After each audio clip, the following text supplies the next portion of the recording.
Halo semuanya, pernah gak sih kalian berpikir, gimana sih cara tubuh kita bisa terus hidup, bergerak, bernapas, dan bahkan berpikir tanpa henti? Nah, ini semua berkat sistem luar biasa yang ada di tubuh kita, yaitu sistem peredaran darah.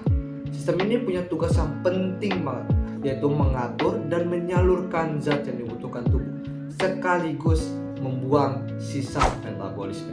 Di video kali ini, kita akan membahas tentang regulasi zat dalam sistem peredaran darah manusia. Yuk kita mulai dari yang pertama. Darah sang pengangkut kehidupan. Darah bukan cuma cairan darah biasa, ia adalah cairan kehidupan yang mengangkut oksigen, nutrisi, hormon, dan sisa metabolisme tubuh lainnya ke seluruh tubuh kita. Secara umum, darah terbagi menjadi dua bagian, yaitu plasma darah dan sel-sel darah. Pertama, plasma darah.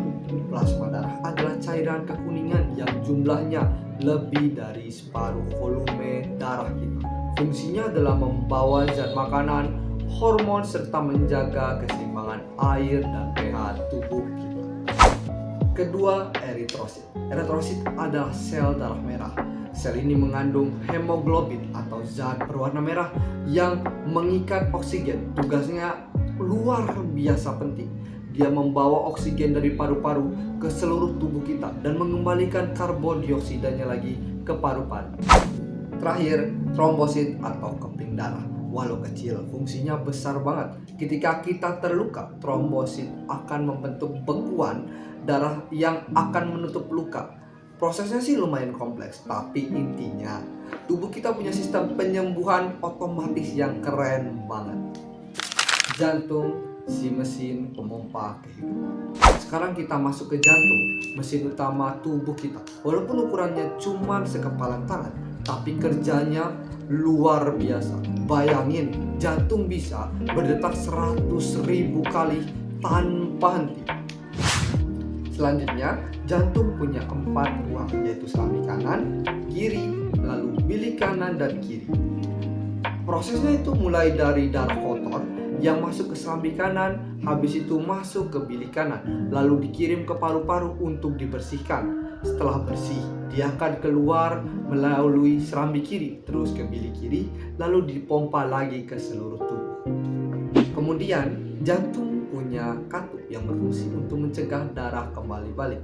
Dan bilik kiri memiliki dinding yang paling tebal karena tugasnya paling berat, yaitu memompa darah ke seluruh tubuh. Kita mulai dari arteri. Dia dindingnya tebal, terus elastis dan membawa darah keluar dari jantung. Biasanya darah yang kaya akan oksigen. Terus yang kedua itu vena.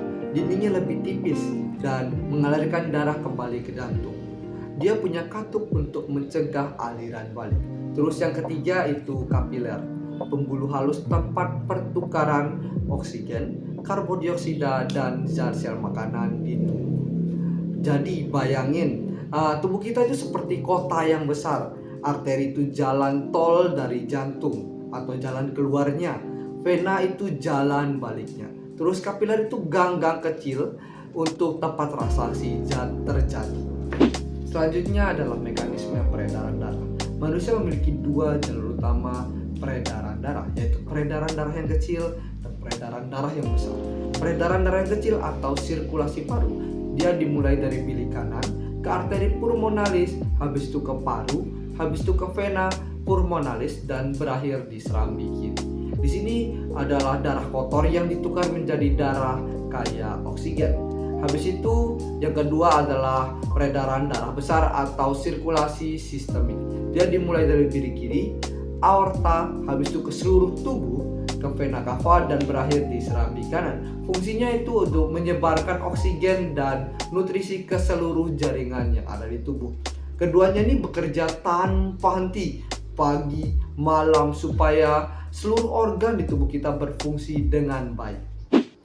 Oke, setelah kita mempelajari sistem peredaran darah, kita akan mempelajari apa aja sih penyakit atau kelainan yang bisa terjadi pada sistem peredaran darah. Soalnya jika terjadi dapat berakibat sangat fatal.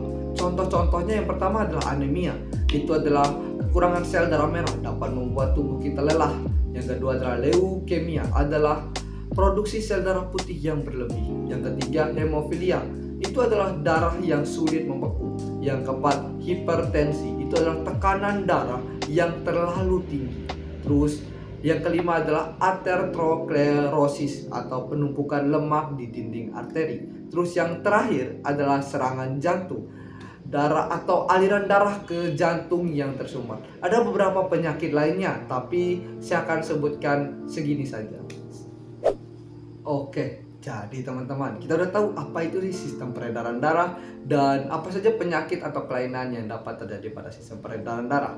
Jadi, sistem peredaran darah adalah pahlawan diam-diam di tubuh kita. Dia bekerja tanpa henti, membawa oksigen dan nutrisi serta menjaga keseimbangan agar kita tetap hidup. Mulai dari sekarang, yuk kita hargai kerja keras tubuh kita dengan cara hidup sehat, minum air yang cukup, tidur yang cukup, dan jangan lupa bergerak setiap hari. Terima kasih sudah menonton, semoga video ini bermanfaat. Saya MC Rajul Islam pamit undur diri. Sampai jumpa semuanya, jaga kesehatan ya.